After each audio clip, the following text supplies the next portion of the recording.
Со временем мы поняли, что идея открывать спортивные залы в местах компактного проживания крымских татар даже более востребована, чем открывать залы для женщин в хиджабе, поскольку большинство крымско-татарских женщин не имеют возможности посещать общие клубы. Им попросту не разрешают мужья, ну и наша национальная нравственность не позволяет. Здесь только для девочек фитнес.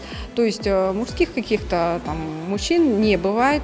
Это закрытая, так сказать, фитнес-подготовка. И то есть мы с девочками здесь расслабляемся. Фитнес помогает вести здоровый образ жизни, спорт – это всегда сила, энергия.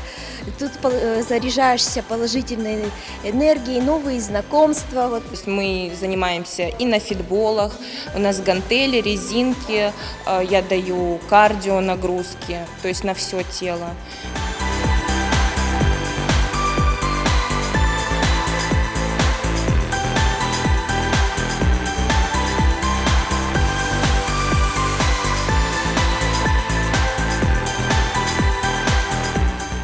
Здесь работают группы для пожилых женщин 50+, общие группы и группы для мам с грудничками.